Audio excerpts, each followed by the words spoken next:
Assalamualaikum warahmatullahi wabarakatuh. Saya Fauzia Hayati Fajrin, Kepala Sekolah SDN Taman Kalijaga Permai. Dengan gaya kepemimpinan transformasional, seorang pemimpin harus bisa memberdayakan sumber daya yang ada di sekolah dan melibatkan segala proses yang mendukung perubahan untuk peningkatan kualitas pembelajaran dan peningkatan tim organisasi di sekolah yang saya pimpin.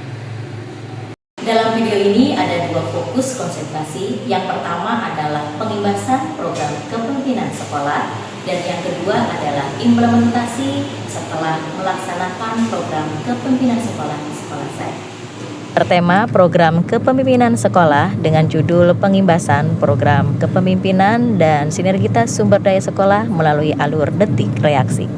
Fokus pertama, pengimbasan program kepemimpinan sekolah. Situasi yang terjadi masih ada yang berpikiran pola pikir tetap dan kurangnya motivasi. Tantangannya adalah resistensi terhadap perubahan baru, kurangnya rasa kepemilikan, dan kekhawatiran sumber daya. Program kepemimpinan sekolah saya dapatkan ketika saat diklat CKS dan menjadi fasilitator guru penggerak. Kemudian saya mengibaskan kepada beberapa sekolah, diantaranya di sekolah lingkungan Kecamatan Kejaksan dan Kecamatan Lemah Hungkuk, dengan tema perencanaan berbasis data. Output yang dihasilkan adalah menyusun RKT, RKS, dan meningkatnya kualitas pembelajaran. Dalam sesi ini dengan metode diskusi, presentasi, mereka terlibat aktif untuk meningkatkan pemahaman PBD sebagai data utama pengelolaan program sekolah. Dan supervisi akademik berbasis coaching di lingkungan Kecamatan Harjamukti. Secara kolaboratif, guru dan kepala sekolah diskusi mewujudkan tujuan bersama.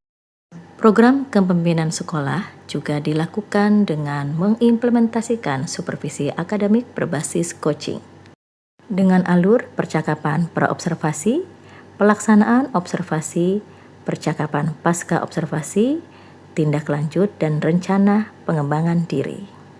Pengimbasan dilakukan juga di sekolah SDN Penggung 1 terkait literasi numerasi, meningkatkan kompetensi guru dalam memahami, menerapkan literasi numerasi sebagai fondasi penting bagi perkembangan akademik dan keterampilan hidup murid.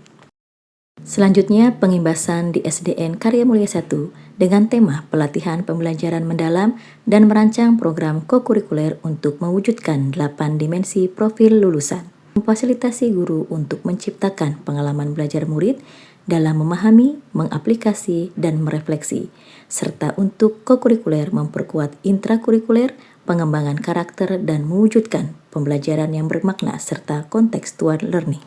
Setelah pengimbasan, saya semakin memahami alur penyusunan RKT dan RKAS melalui PBD, sehingga tepat dalam mengidentifikasi akar masalah sekolah dan solusi untuk membenahinya. Guru juga semakin terbantu dalam pemberdayaan potensinya dan kenyamanan berkolaborasi melalui supervisi akademik berbasis coaching, sehingga dapat meningkatkan kompetensinya dan budaya reflektif. Adanya perubahan nyata di lingkungan sekolah. Guru-guru menjadi lebih kolaborasi, saling berbagi ide, dan berani mencoba strategi yang berpusat pada murid. Pada murid, mereka lebih aktif, kritis, dan mampu bekerja sama dengan baik. Fokus kedua, sinergitas sumber daya sekolah melalui alur detik reaksi.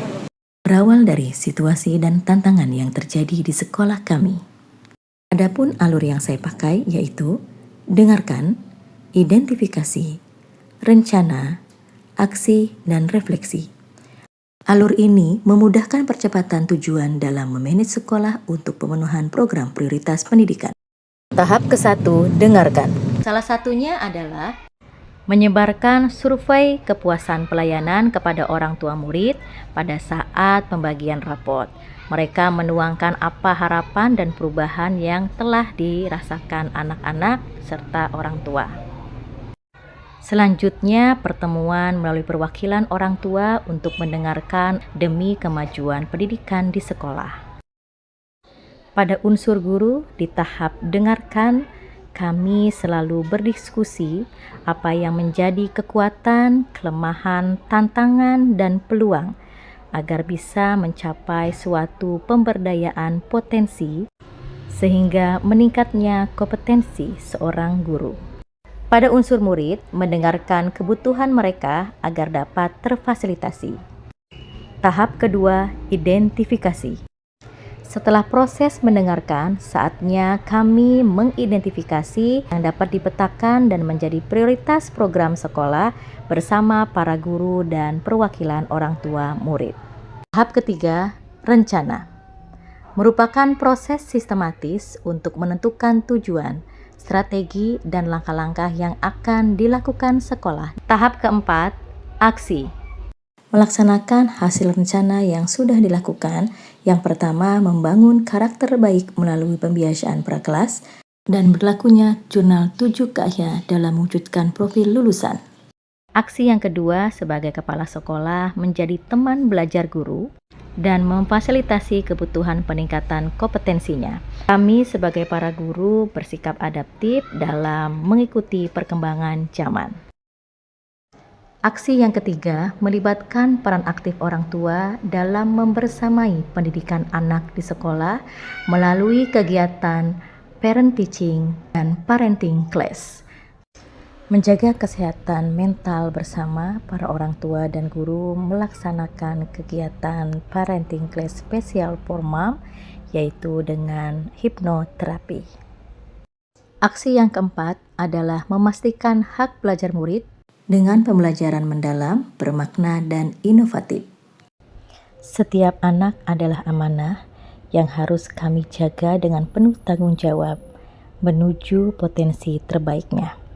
Dengan memberikan perlindungan dan kasih sayang, mengembangkan potensi-potensi dalam dirinya, dan memfasilitasi pengembangan minat bakat melalui ekstrakurikuler.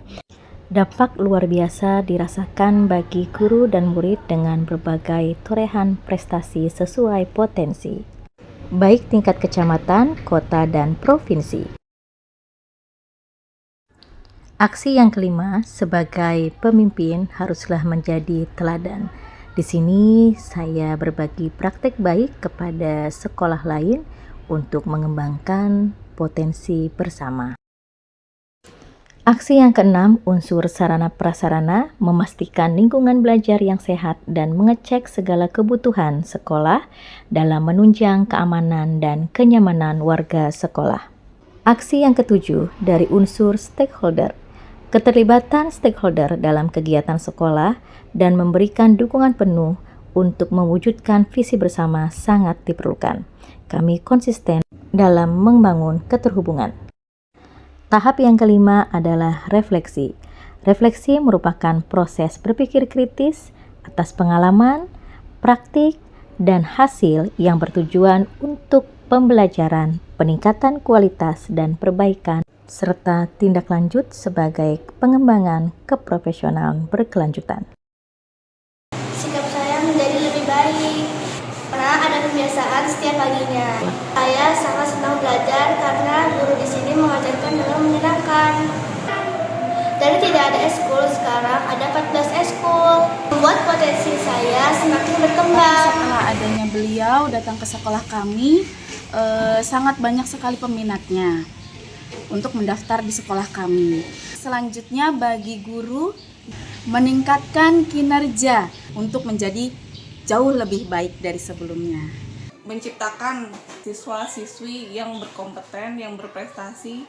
Dampak positif anak saya makin mandiri, terfasilitasi dengan adanya ekskul MHQ, hafalannya bertambah, dan guru-guru di sini juga kreatif dan inovatif. Saya pada Pendidikan Kota Cirebon memberikan dukungan pada Ibu Fauziah untuk mengikuti apresiasi GTK kategori transformasi dalam meningkatkan mutu pendidikan.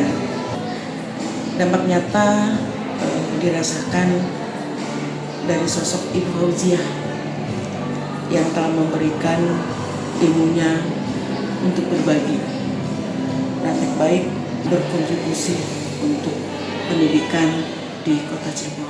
Selamat kepada Bu Ririn untuk mengikuti apresiasi GTK terhormat.